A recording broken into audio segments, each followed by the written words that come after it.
सुप्रभातम। नमस्कारः।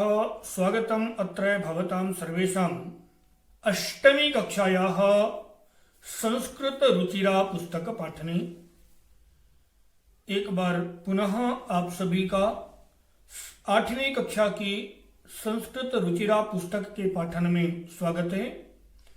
आज हम पाठ 15 पंचदश पाठ प्रहेलिका के अभ्यास को समझेंगे और अभ्यास करेंगे। इससे पहले हम पाठ को पढ़ चुके हैं, पाठ का अर्थ जान चुके हैं।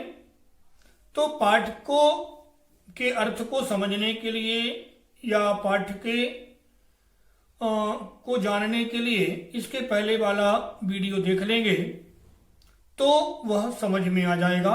आपकी कक्षा में भेजा जा चुका है, आप उसके माध्यम से उसको देख सकते हैं।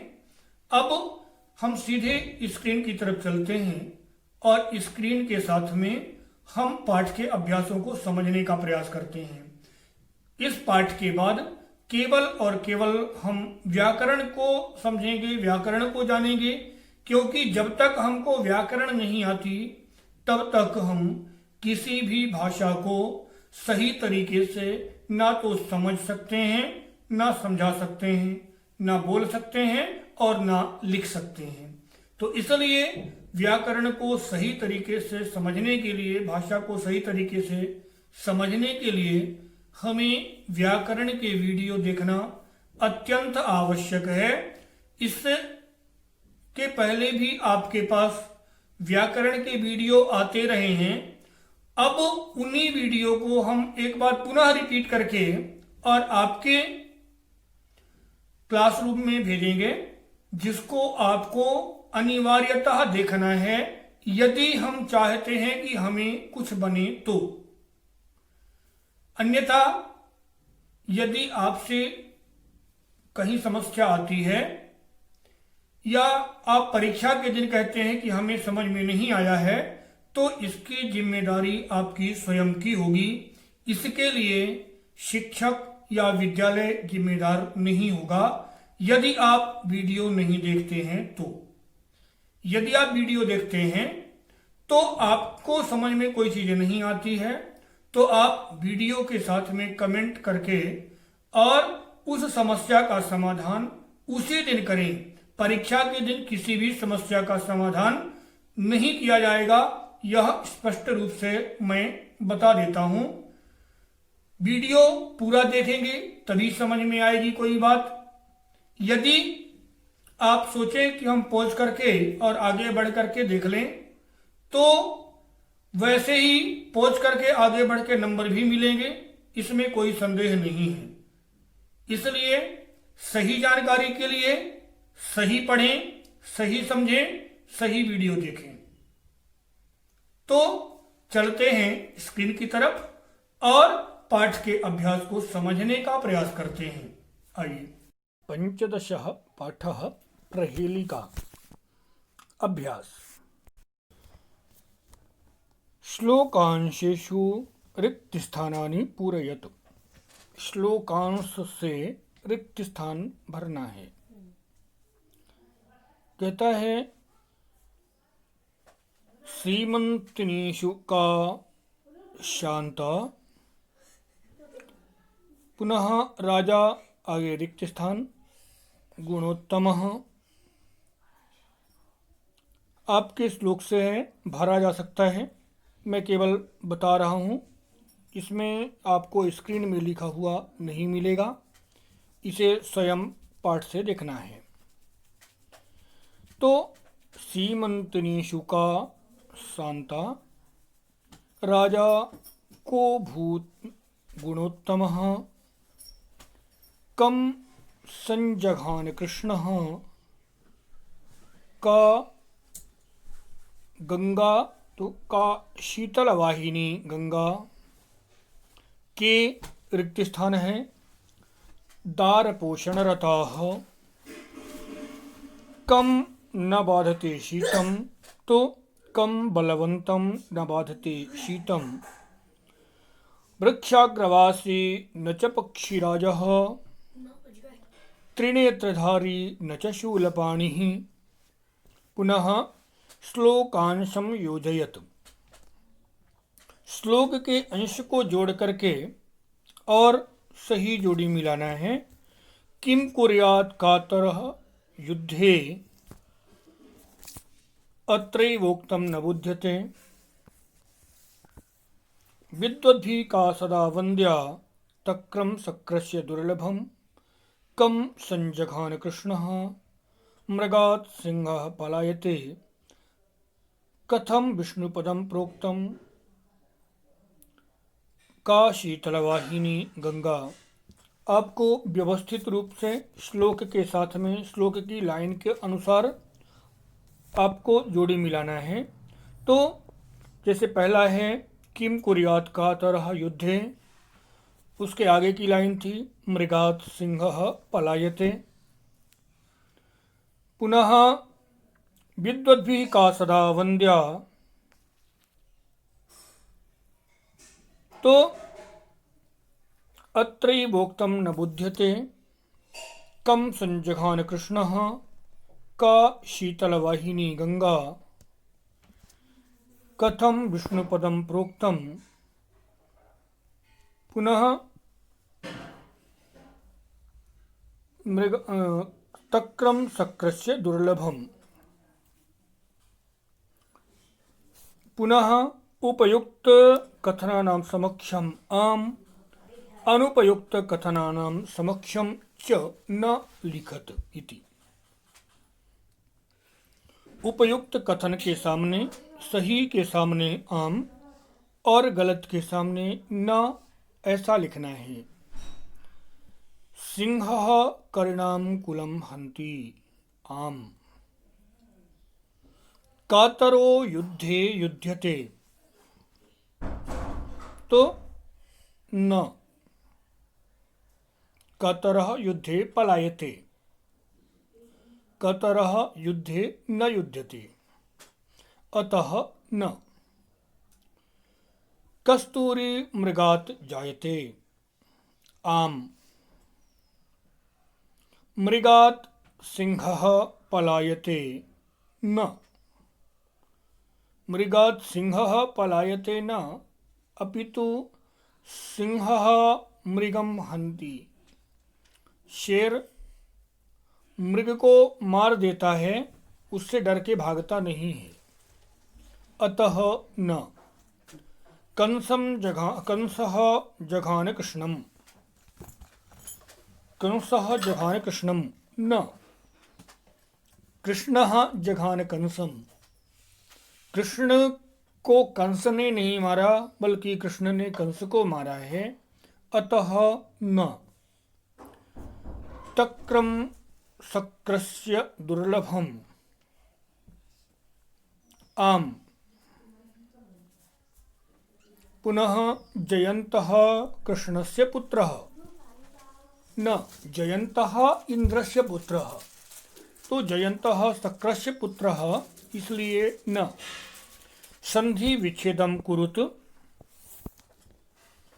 करिणाम कुलम,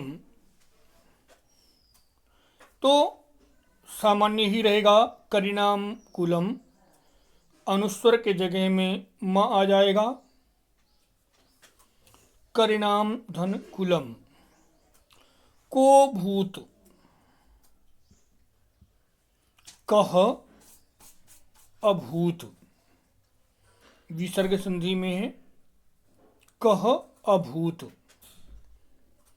पुनः अत्रैवोक्तम, यहाँ पर दो संधियां हैं।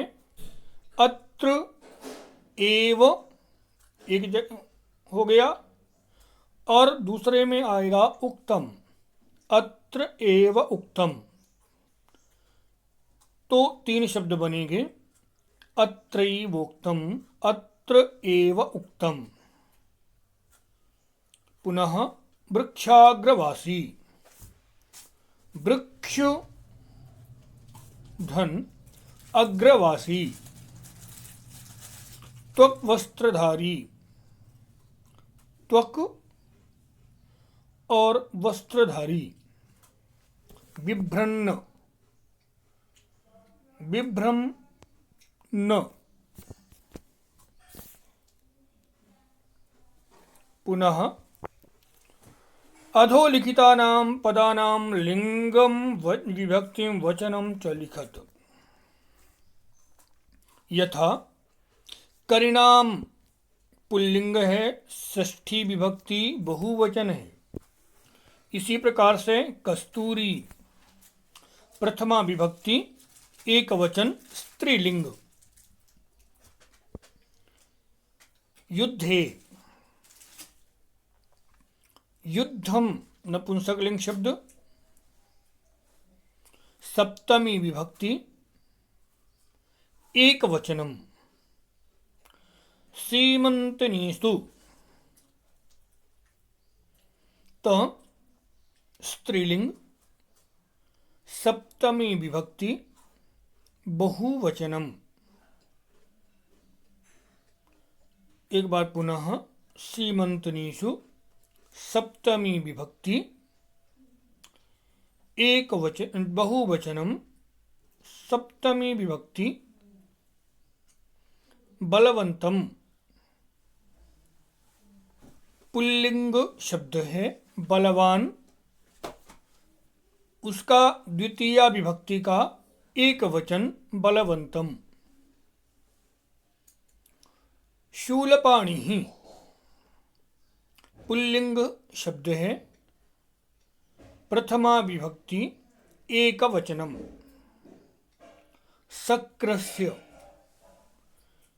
शक्र इंद्र है, पुल्लिंग है, षष्ठी विभक्ति एक वचनम। पुनः विलोम पदानि योजयत, परस्पर जो विलोम हैं उनको जोड़ना है, उनकी जोड़ी मिलाना है।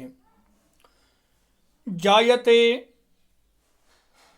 शांता वीरः पलायते, अशांता म्रियते, मूर्खैः कातरः अत्रैव विद्वद्भिः आगच्छति तत्रैव। अब जायते यानी पैदा होता है, तो जायते का विलोम म्रियते। वीरः यानी बहादुर, तो वीरः का विलोम कातरः यानी डरपोक। वीरः का कातरः। अशांता शांता। मूर्खैः तो विद्वद्भिः। अत्रैव तत्रैव। आगच्छति पलायते। पुनः समानार्थक पदम चित्वा लिखत, समानार्थक पदों को चुन करके लिखना है। करिणाम, करि यानी हाथी, तो इनमें से हाथी का जो समानार्थक शब्द है वह कौन सा है?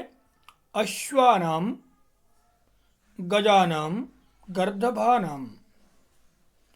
उत्तर होगा गजानाम।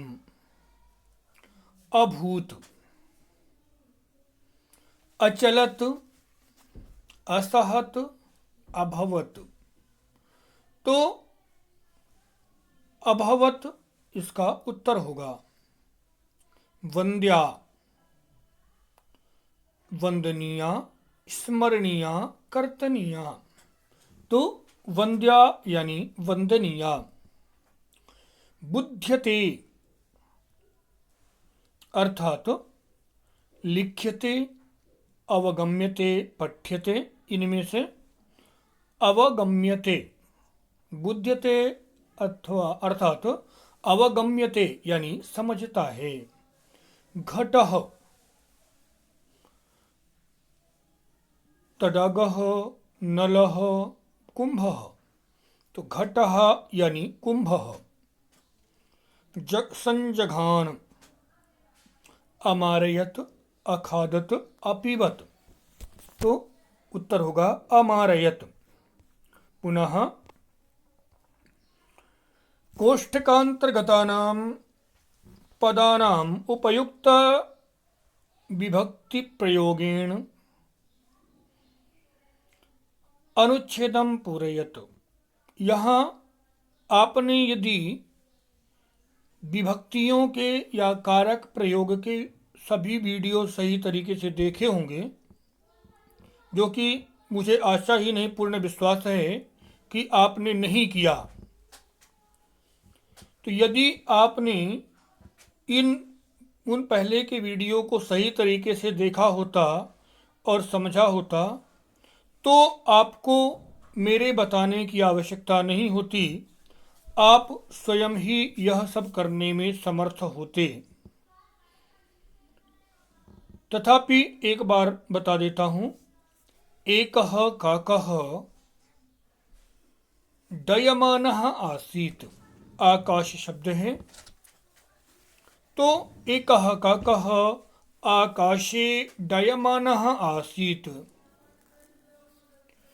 तृषार्तः सः जलस्य अन्वेषणं करोति। तदा सः घटे अल्पं जलं पश्यति। सः उपलम् आनीय घटे पातयति। जलं घटस्य उपरि आगच्छति। काकः सानन्दं जलं पीत्वा तृप्तः भवति अथवा तृप्यति। यहाँ से पाठ के अभ्यास समाप्त होते हैं। एक बार योग्यता विस्तार को अपने से अवश्य पढ़ें, क्योंकि जितने भी योग्यता विस्तार हैं वह आपके लिए परीक्षा उपयोगी हों या ना हों, लेकिन आगे के लिए या कभी जब हम प्रतियोगी परीक्षाएं देते हैं तो ऐसे समय में उनकी ज़रूरत हमें अवश्य पड़ती है। तो आज के लिए इतना ही। इसके बाद आपको व्याकरण के वीडियो आते रहेंगे और उनको आपको यथावत अथवा सही तरीके से देखना, सुनना और पढ़ना होगा, तभी आप आगे के लिए तैयार हो पाएंगे। यदि आप सही तरीके से पाठ को नहीं पढ़ते हैं, वीडियो नहीं देखते हैं, तो इसकी जिम्मेदारी आपकी स्वतः की होगी। आप 0 पाएँ तो या 100 में 100 पाएँ तो।